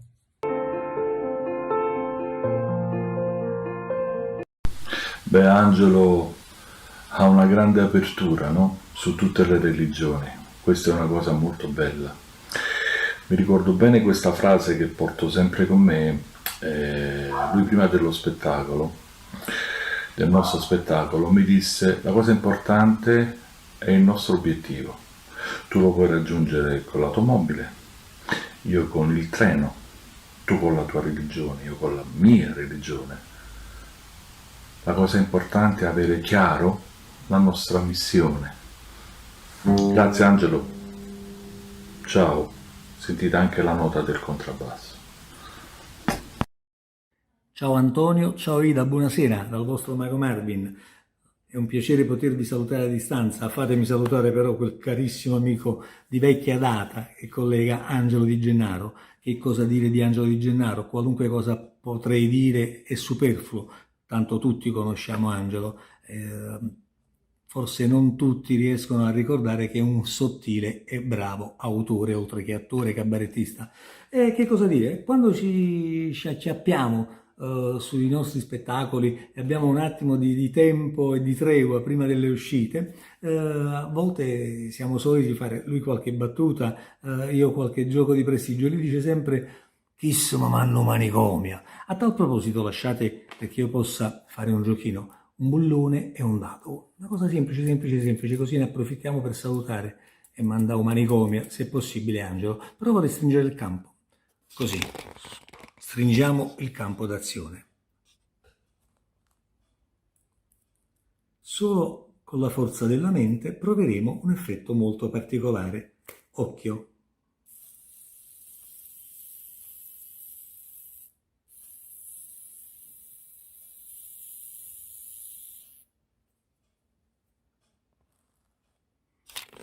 E che stai? Allora, raccontaci un po'. Io dico sempre: chissimo, ma non manicomio a me. Ma infatti come faccio a non mi ha mandato al manicomio. Raccontaci bravo. di Nilo Sciarrone, Antonio Pepe e Mago Marvin. Intanto stiamo parlando di 3 persone per bene, al di là dell'artisticità, bravo. Nilo credo che è giovane ma bravo. Guarda, io sono convinto che il tempo gli darà grandissime soddisfazioni, perché lui ha iniziato come si inizia. Allora, se un ragazzo fa l'infermiere, è giovane, un Guardarella o piuttosto che al San Paolo, impara a avere a che fare con tutti e impara a mettere i punti con facilità, perché ne mette assai durante un anno. E più delle volte ci sono chirurghi che dicono: ma ci devi mettere un pomeriggio a bacio, perché chi li puoi mettere sicuramente buono, e non si vede nemmeno la ferita. Con gli anni lui da infermiere diventerà un grande chirurgo, sono sicuro. Però, allora facciamo una cosa, adesso ad Angelo gli faremo delle domande un po' veloci, quindi tu devi essere proprio flash, proprio nel rispondere, devi essere proprio così, proprio a tambur battente. Allora, ci siamo? Chi comincia? Tu. Come ti rilassi? Guardando la televisione e stranamente vedendo i film d'azione. Collezioni qualche oggetto in particolare? No, una volta ce l'avevo, ancora oggi, però avevo la malattia degli orologi, mi piaceva tenere e ne ho ancora. Però forse in vecchiaia mi è passata questa malattia, ma prima era facile corrompermi, basta che dicevo, non ce lo dice regalano un orologio, viene con ospite. E gli orologi come i bambini, e questa malattia purtroppo l'ha presa anche mio figlio Daniele II. Cosa ti fa arrabbiare? L'arroganza delle persone. Non sopporto chi si presenta come giustiziere, come persona che vuole salvare la città e poi è arrogante nei confronti degli altri, chiamandoli lestofanti, delinquenti, senza conoscere la storia di quelle persone. A me questo, non vedo la differenza tra un delinquente, un parcheggiatore e chi che è arrogante nei confronti, e chiama delinquente. Non hai nessun diritto di chiamare, mancano un giudice che chiama delinquente a un delinquente. Bravo. È vero. Un programma televisivo che ti piace e che guardi sempre? No, mi piace vedere, a me piace ascoltare, indipendentemente da chi lo conduce. Linea notte mi piace vederla perché mi piace ascoltare quello che dicono, perché la televisione non è necessario vederla se è di qualità, oppure si deve mettere a capo con anche se la senti, senti, tu stai partecipando, mi piace partecipare. Buono, sì. Le trasmissioni musicali, sì, io amo la musica. Una su tutte negli ultimi tempi, ma non mi dice niente, con la Utzinger, Canale 5. All Together. Mi piace da morire perché è molto arboriano. Bello, sì. Questo cantare tutti, questo non giudicare ma solamente esprimersi, sì. Questa semplicità nel modo di fare televisione, allegra, di qualità, mi diverte tantissimo, e quello mi diverte tantissimo. Come del resto mi piace anche quella che sta facendo la Clerici, perché The Voice Senior. Senior. Sì. Mi piace perché che cantano, che non sono vecchietti, che poi sono tutte quelle persone. In realtà niente nuovo in televisione, quella trasmissione non è altro che un'idea nata in mano al grande Gigi Sabani che si chiamava Chi tiriamo in ballo, che erano tutti artisti che non si vedevano più. Mo Auli mi chiama così, Senior e cose, ma è Chi tiriamo in ballo, perché sono tutti, nessuno di loro non è un artista o non ha fatto almeno per 2 anni l'artista. Ma Angelo Di Gennaro invece a quale reality parteciperebbe? Guarda, non ho mai snobbato i reality, non li ho mai snobbati perché per tutto quello che noi vediamo in televisione non vedo perché un reality dovrebbe essere la parte più negativa. Ma tra la casa, l'isola, dove andresti? No, l'isola no, perché tengo proprio la salute, la pazienza. Mi piacesse ma senza fare un cazzo, scusa, mi è scappato. Se mi facessero fare proprio l'isola vera, nel senso che si mangia, si vede e sa mammare. Allora la casa del Grande Fratello. Grande Fratello mi piacerebbe comunicare poi quello che sono io. Mi piacerebbe saper raccontarmi attraverso ai tuoi coinquilini della là mi vedo guaglione una comitiva, riuscirei a coinvolgere tutti. Colori tuoi preferiti? Diciamo che il nero sembra strano e poi tutti i colori pastella e d'estate mi piace proprio il rosa ragazzi. Mi piace il rosa. Un rosa e un lilla, che al contrario di quegli pensano che porti male. Ma che è una stronzata mega galattica. Sei mai andato in teatro con il viola? Sì, però, sempre, vado anche con la mutanda viola. Lo faccio apposta. Ida, prenditi il no, lo sto bevendo per questo, lo stava sosseggiando e gustando piano piano. Mamma mia, hai ragione, ha tutto suo meglio. Sì, poi te lo facciamo recapitare sicuramente, te lo spediamo perché noi spediamo ai nostri artisti. Però mi piace come stai dicendo. No, noi lo spediamo a tutti i nostri artisti. Ma non è che malattia un finale. Facciamo il regalo per Natale. E invece io ti dico, cosa non indosseresti mai invece? Dallo a me. Cosa non indosseresti mai? Ma sai che già ci mai pensato? Una gonna, una mini... No, l'ho indossata. L'hai indossata? Sì, no. Anzi, mi diverte moltissimo. Sì. Mi diverte moltissimo. Quando ero ragazzino mi piaceva fare la mamma. Tutti i scimità che dicono, mi piaceva fare la mamma. Era una cosa che mi piaceva da morire. Però non c'è nulla, dai. Qualcosa proprio che non indosserei. Non amo le giacche laminate, cose per uscire, per andare a una festa. Non mi piace proprio mettere una trizia. Allora, mi mettessi scuono mi mettere. Io quando vedo, per esempio, i soldi ignoti e vedo come si chiama? Amadeus. Che mette le giacche, sono proprio capitano, sorriso. Invece tu preferisci essere più sobrio? No, mi piace una giacca bellissima pure, sì. Però proprio sul laminato, sul lucido, non fa per te. non mi metti scuro. Poi mi hai fatto ricordare qual è la cosa che mi mettessi scuro nei momenti. Abbiamo saputo. E invece che cos'è per Angelo la felicità? Ma la felicità è una semplice emozione. Possiamo essere tutti felici per un'ora, per un giorno, per un mese. Per me è quello che è fondamentale, la felicità. Non ci sarà nessun essere umano che non ha provato un giorno di felicità, un'ora di felicità, ma la serenità è quello che vorrei tanto raggiungere. Invece la tua fede, come il rapporto con la fede cattolica e anche con la fede calcistica? Ho visto che hai anche gli occhialini del Napoli. No, la fede è iniziato grazie ad un ragazzo, si chiama Gaetano Leone, che è riuscito a convertire, perché sai, è facile dire io credo e ho fede, ma poi a vedere come ti comporti, come cambi.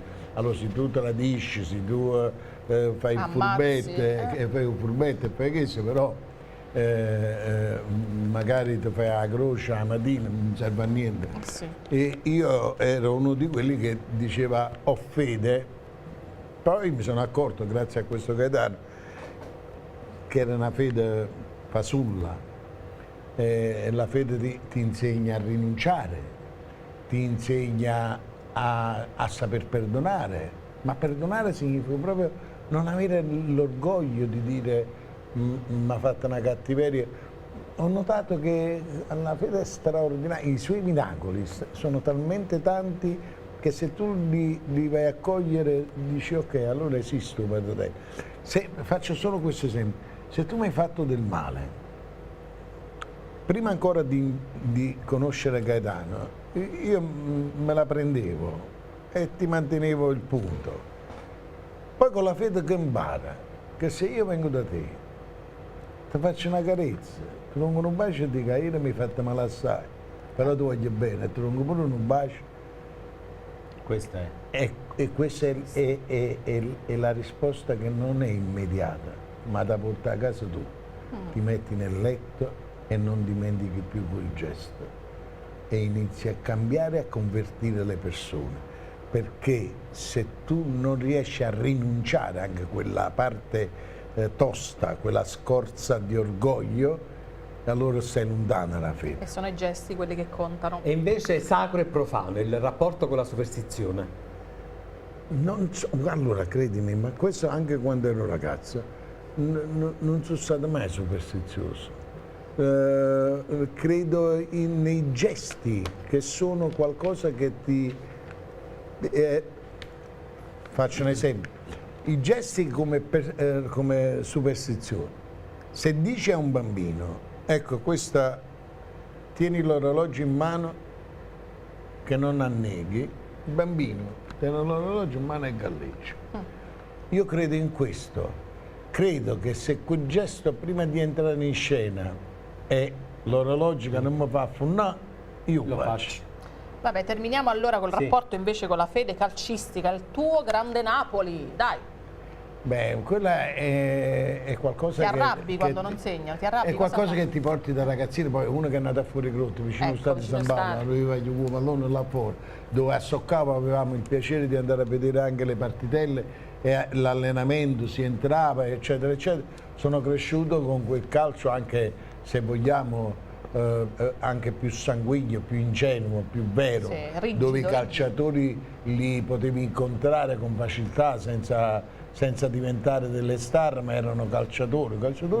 negli anni 70 non era quello che tu dirai fa fotografia a tutti i costi o l'autografo. Il più delle volte tu conoscevi il nome, ma non sapevi manco la persona, si muoveva in mezzo non lo riconosceva, tranne che i grandi campioni. Però non c'era tutto questo. Oggi i calciatori fanno tutte cose, fanno la moda, fanno la pubblicità, hanno anche inflazionato la nobiltà dello sport e l'hanno anche sporcato un po'. Sì, assolutamente. Ma le parolacce invece quando fanno una cattivazione, una bruttazione, le dice Angelo Di Gennaro? Già ti immagino. Allora io continuo a non capire, però ho rispetto di mia moglie che continua a dire nustrilla. Cioè, uno vede la partita, Maria Grazia, la vogliamo salutare. Bravo. E lei continua a non capire che o calcio è questa. E continua da anni, da secoli, non dovete strillare. Io e mio figlio facciamo due cose che purtroppo, vedi, le facciamo inconsapevolmente. Intanto possono essere sempre lo stesso a tavola per vedere la partita. E poi, se mi chiedi perché, non lo so. Quando segno Napoli, io già la più qualcuno, ha già Scifora, io già Luca. Potrei strillare in casa, che è normale. No, io già Luca fuori. Negli ultimi tempi sta succedendo una cosa, sarà l'età. Io, avendo avuto un bypass, ho imparato anche a gestire le emozioni. No, ma non tanto l'emozione, sai che cosa? La tensione. L'ansia. È fondamentale, sì. Allora mio figlio dice, ma come è possibile? Ogni volta mi dà la partita, una volta vai in da cucina, una volta vai in da bagno, poi vai in da cucina, poi piglia cose. Non è vero, lo faccio per scaricare quando vedo che sta salendo la pressione mi sposto e mi muovo. E leva ceneriera alla tavola, leva questo, leva la carta, leva un bicchiere. Diventi irrequieto in poche parole. Lo faccio per scaricare. Allora, l'ultima parte, perché stiamo verso la conclusione, la dedichiamo sempre un po' all'aspetto privato e personale del nostro ospite. Allora partiamo con il montaggio numero 4 e poi proseguiamo. Ma diciamoci la verità, io voglio dare gli auguri a tutte le mamme, perché credo che il Padre Eterno ci ha fatto un regalo incredibile, ci ha regalato una mamma, pensate che bel regalo che ci ha fatto il Padre Eterno.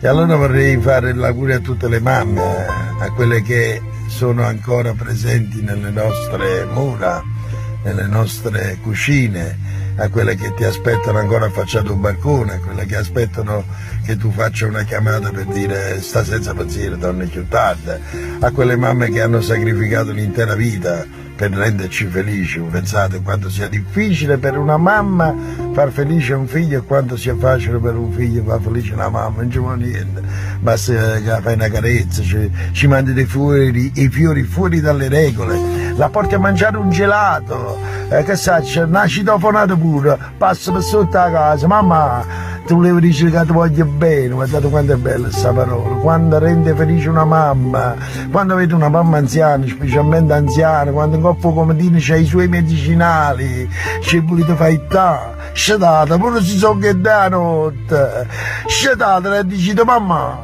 tu volevi dire una cosa, ti voglio bene assai, e vi assicuro non ha bisogno dei medicinali. Beh, io scrissi per mia madre che fisicamente non c'è più, ma c'è sta, senti dall'aria, la sento specialmente in tassifezza, la sento con il sorriso, non pensate con tristezza, pensatelo con gioia, di tutto quello che vi ha dato, di tutte le gioie che ho imparato, pensatelo con gioia. E io scrissi per lei, la dedico a tutti quelli che ce l'hanno e specialmente a quelli che momentaneamente non la tengono più, scrissi questo, che resta parola a mamma.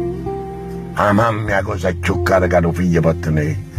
Essa ha rischiato la vita per dare la luce, ti ha dato il sangue suo, ti ha confortato ogni male, ma tu non apprezzi, ti spastire da sentire, la pigli in faccia. Ma male che ritorna che la cerca non la trova, e si chiagna. Che chiagna fa? Aveva chiagnere quando la faceva chiagnere, no mo, che non la tiene più. Sereno anno nuovo, rateci nuova mamma vostra. Ci piace molto l'aspetto privato e personale e sentimentale dei nostri ospiti. Io sono legato a mia madre, sono passati 21-22 anni, ma per me sono passati 20 giorni. Non è cambiato niente, ho un amore viscerale con mia madre, come del resto avevo anche per mio padre, ma mio padre l'ho perso a 22 anni, ero troppo giovane, non avevo quella... è stato un dolore forte, è una figura fondamentale della nostra famiglia, però forse l'età, l'incoscienza, il correre dietro a te stesso mi ha dato la forza e anche l'incoscienza di non cadere in quella tristezza. Invece con mamma avevo un'età, avevo i figli già 13, 14, ho vissuto una perdita grossissima, che mia madre, guarda, le mamme, ripeto, parlano della cultura, la mamma, quando io andavo da mia madre ero sconfortato da contraddizioni della vita, delusioni. Ma vi rendete conto, bastava che dicevo, ma non ti preoccupare mamma, poi tutto si accorge, ma non ti fa problemi. Ti incoraggiavo. Quello che è passato mamma, te ne hai idea, e non sto qua, e sono felice. Io me ne scendevo da sopra e non avevo più quei problemi che per me diventavano una zavorra incredibile. Allora, diciamo alla regia di mettere insieme i saluti 8 e 7. Ciao zietto, volevo farti un saluto anch'io, anche se non ci vediamo spesso, lo sai che siamo sempre molto vicini e sei sempre nel nostro cuore. Voglio ricordare una cosa che diceva sempre papà e ci raccontava quando eravamo piccoli, che la tua comicità nasce fin da bambino, perché quando eri nel bagno da piccolo giocavi con la carta igienica Johnny e Tichillo e li facevi combattere.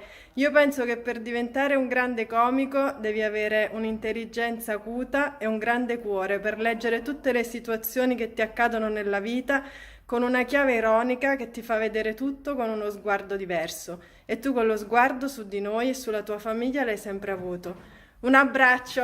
Ciao zio. Ciao, ti vogliamo bene. Ciao.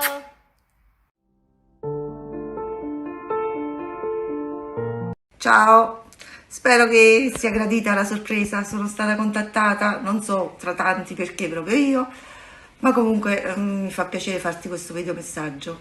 So che si parlerà della tua vita privata.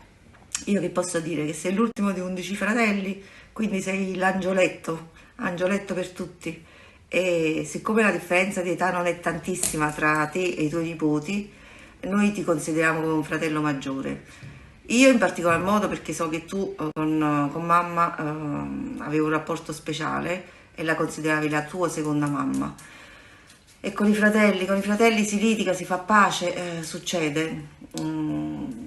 Spero che tutto vada bene e che dopo la tempesta esca il sole anche per te. Un bacio. Qualche tuo nipote, perché ne tieni tanti di nipoti, però adesso sei emozionata, allora ci vediamo delle altre foto e ci vediamo dopo poi, e ci vediamo queste foto. Ci vediamo il blocco numero 3, dove andiamo proprio nella famiglia di Angelo.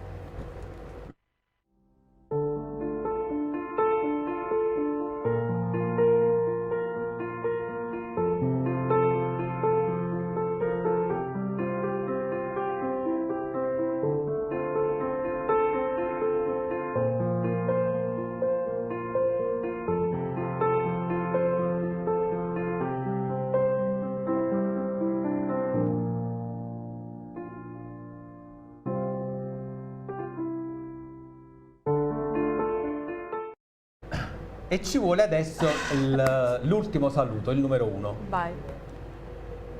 Sono qui in questa situazione meteorologicamente atipica a mandarti questo videomessaggio perché, come ben sai, la nostra stupenda città è bagnata a 350 giorni all'anno dal sole e stavolta invece oggi ho beccato la giornata della grandinata.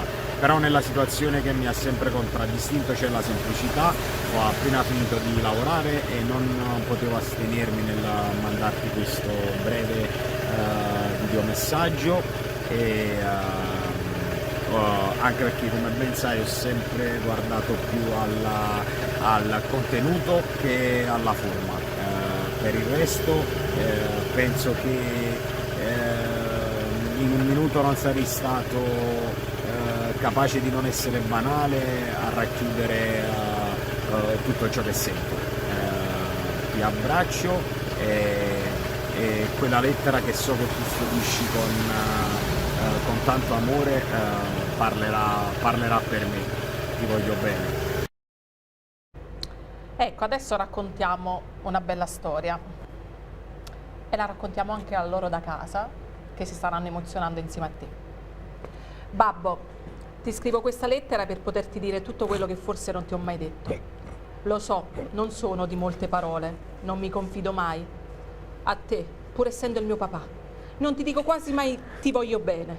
Vorrei che sapessi tante cose, ma non so se in questa lettera confusa riuscirò a rimediare al mio silenzio. Innanzitutto scusami. Scusami se ti ho trattato male. Scusami se non ho pensato a te. Scusami se ha prevalso l'egoismo. Scusami e basta. Per te potrei costruire una torre indistruttibile come il tuo amore. Ogni volta con il tuo sorriso, ogni volta con la tua testa alta, sei uscito da quella porta e sei venuto da me in qualsiasi circostanza io mi trovassi, babbo. Io ti voglio bene, lo sai, anche se non te lo dico mai. Ma sono fatto così e me ne vergogno un po'. Per me speri tutto il meglio possibile, ma oggi voglio sperare anch'io per te. Spero che la vita ti porti dei regali bellissimi, come quelli che con sacrificio portavi tu a me. Spero che il lavoro che ti ha fatto tanto stare bene non ti abbandoni mai, fino a quando sarai pronto a dire basta. Spero che la tua vecchiaia scorra nel piacere della vecchiaia. Spero tante cose, forse troppe. Ma quando ti guardo penso a quanto vorrei vederti un po' più felice. Sai papà, da bambino eri il mio gigante buono, così grande, così inimitabile, ma quando stringevo la tua mano enorme e guardavo le nostre dita intrecciarsi, sentivo come tra noi ci fosse qualcosa di speciale. Eri il mio compagno di giochi, il migliore, l'unico. E certo, ti vedevo poco, ma stare con te era semplicemente bellissimo. Poi si cresce, sei cresciuto anche tu. I capelli non ci sono più, le spalle più curve, il corpo più stanco. Ma il tuo ruolo di babbo è sempre stato impeccabile. Hai lottato tanto contro tutti, contro chi voleva il male e contro il destino che ti ha tolto l'amore del tuo papà troppo presto. Sei un papà autodidatta tu. Ma non per questo meno perfetto. Hai vissuto per me dal primo momento che sono nato ed ora forse ti è difficile accettare di non vedermi più bambino. Sai, in fondo ti capisco, ci provo. E so che non ti aiuto, in quanto ribelle. Mi allontano dalle tue conversazioni, quando mentre parli scrivo al cellulare, quando mi rifiuto di seguirti. Scusami per questo, per non saperti dimostrare che ti voglio bene. Sei una persona fantastica, che per gli altri farebbe tutto, e anzi, ha già fatto tanto. Sei una persona disponibile ad ogni ora, per una parola, un abbraccio, un consiglio. Ma poi, quando il bisogno ce l'hai tu, a chi ti rivolgi? Non ti ho mai visto chiedere nulla, papà, e la cosa mi dispiace. Mi dispiace perché so che il tuo orgoglio a volte ti impedisce, lo so, perché da te l'ho ereditato e a volte piega anche me. Ma vedi, non devi provare vergogna davanti a una domanda, sono altri che devono vergognarsi. Papà, in questa lettera non posso farti altro regalo che le mie parole, ma so che da me aspetti solo questo. Anche se non si direbbe, ma a volte ho paura. Sai, non so di cosa, forse ho paura di non essere alla tua altezza. Sai, papà, ricordo come da bambino a scuola mi vantavo di te e del bel lavoro che facevi, di come fosse figa la tua macchina, di come fossi un bell'uomo e di come amassi il calcio tanto quanto me. Ed ora, forse preso da un ingiustificabile egoismo, quasi non trovo neanche più il tempo per parlarne e questo, fidati, mi fa stare male. Scusami, anche se non so capirti. A volte, perché se ti comporti come quando ero piccolo, è solo un segno che ti manco. Ma anche tu mi manchi, papà. Mi manchi sempre, anche se non te lo dico mai. Ti ho sempre visto indistruttibile, forte, come un supereroe. Poi ti ho visto steso sul divano ed ho capito che sei anche tu un essere umano. Ho capito anche che per me faresti qualsiasi cosa, qualsiasi sacrificio, ed ora, mentre ci penso e scrivo, non so più che altre parole rivolgerti.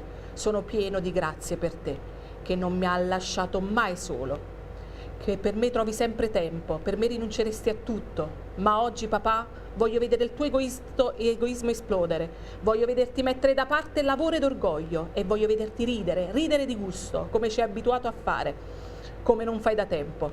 Sai, papà, a volte penso a quando un giorno qualcuno ti porterà via e penso che non saprò come potrò mai fare senza di te. Tutto ciò che ci lega, papà, è qualcosa di imprescindibile, indistruttibile. Saranno forse le tue forze estreme o forse le tue capacità, ma di certo non sono io. Sei tu, sempre tu, papà, che riesci a strappare un sorriso ovunque e che anche nella sofferenza riesci a metterti in disparte, preoccupandoti per gli altri. Ma voglio dirti solo un'ultima cosa, e forse la più importante. Non si può misurare il bene che ti voglio. Non cesserà mai di esistere l'idea della tua figura come il mio supereroe, perché tu mi hai amato incondizionatamente, nonostante ogni parola ostile che ti ho rivolto. E sei qui, adesso senza chiedere nulla, se non la mia presenza. Ma quel tuo amore quotidiano che mi rivolgi, papà, oggi voglio che sia rivolto a te, incondizionatamente rivolto a te.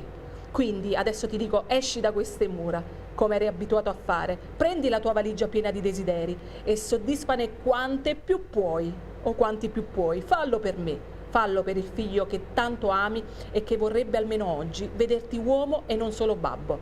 Perché lo so che non sei un vero supereroe e so che hai bisogno di ossigeno per respirare. Concludo questa lettera dicendoti tanti auguri, a cui forse ho dato ancora troppe poche soddisfazioni. Auguri a che mi hai donato il privilegio di vivere questi giorni, sostenuto nei miei primi passi, sollevato da terra e spinto a spalle larghe. Auguri a te e grazie per essere il mio punto di riferimento, grazie per spingermi a dare sempre il meglio di me e per non avermi insegnato a non accontentarmi del mio minimo, ma neanche del mio massimo. Grazie per credere in me, anche quando io non riesco a farlo. Grazie per le chiacchierate notturne, per la compagnia nelle notti d'insonnia. Grazie per i consigli, per le prediche, per le critiche. Grazie per carpirmi con uno sguardo e per essere il papà di cui ho bisogno. Grazie per avermi reso la persona che sono oggi, ma soprattutto grazie per tutti quei momenti nostri che non ci porterà via mai nessuno. Perché è vero che si cresce e si matura e che si diventa indipendenti, ma io mi domando e dico, senza il babbo, dove vuoi che vada? Del resto, se mi si gonfia il petto d'orgoglio quando mi dicono che somiglio a te, un motivo ci sarà. E tuo figlio ci teneva tanto che noi leggessimo questa lettera e ha detto non la posso leggere io perché non ci riesco, però dite a Ida Piccolo se la legge per me. Mi stavo emozionando, ha voluto che pubblicamente insomma ti dedicassimo questa lettera. Noi abbiamo concluso, mo ci vuole una tua conclusione, lo so che è un po' difficile. Hai un figlio che ti ama tantissimo e tu hai dato tanto, l'hai protetto, gli hai insegnato veramente i valori di questa vita, anche se a volte si perdono, tuttavia si perdono anche per, non so, per seguire un altro gregge, no? A volte nella vita non si sa mai. Perché a volte quando si cresce, sa, il figlio maschio è un po'... Il figlio maschio, anche io ho le mie preoccupazioni adesso che ha 2 anni, Antonio, pensate che quando ne avrà 18 o 20, e quindi sono belle le tue premure. Beh, io che dire, questa... Senza parole, Angelo. Questa lettera è qualcosa di... che riesci a vederti e a capire qualcosa che non l'hai fatto senza rendertene conto. E forse la forza di un genitore è quella di non essere consapevole dell'amore che riesce a dare, della pazienza, della sofferenza. Ho anche tentato qualche volta di essere genitore, ma non ci sono mai riuscito.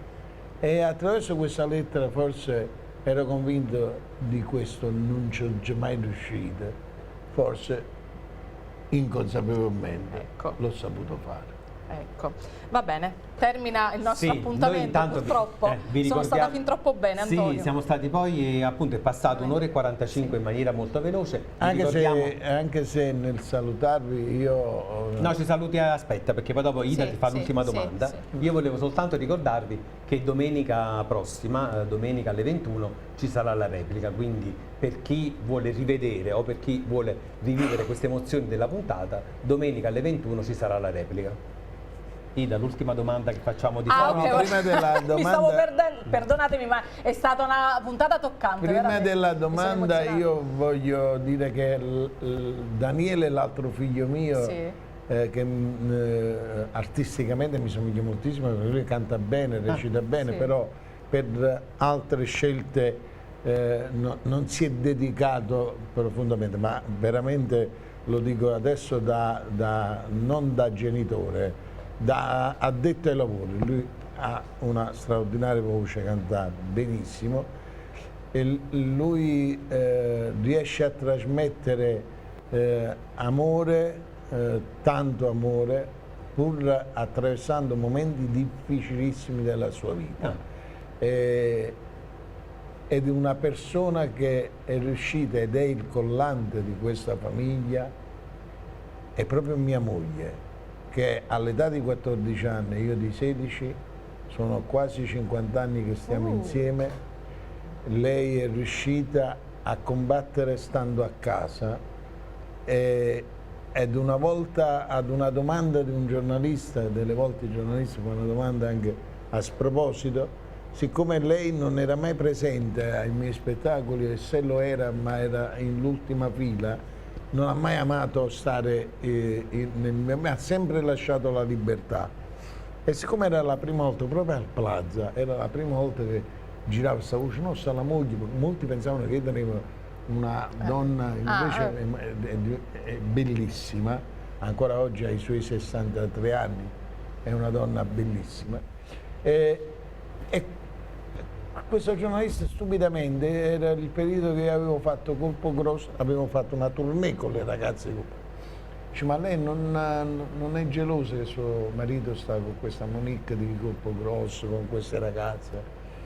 E mia moglie dice, ma lei non pensa che la può tradire? È domanda stupida. E mia moglie rispose, io quando ho letto l'articolo ho scoperto un'altra parte di mia moglie e disse, ma anche io tradisco mio marito. Allora, sai com'è un giornale? Mettono anche io tradisco mio marito e proprio a leggere. Vabbè, comunque salutiamo la sua salutiamo Maria Grazia. L'ultimo messaggio. E qual è? Perché disse così? Ecco. Disse, io ho conosciuto un ragazzino di 16 anni, si chiamava Angioletto Di Gennaro. Dopo un po' di anni ho scoperto che c'era pure Angelo Di Gennaro.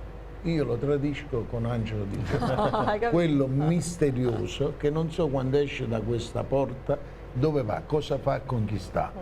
Però è un amante che mi piace assai, per cui tengo un fidanzato mio che è Angioletto Di Gennaro e l'amante si chiama Angelo Di Gennaro. Salutiamo anche i tuoi figli.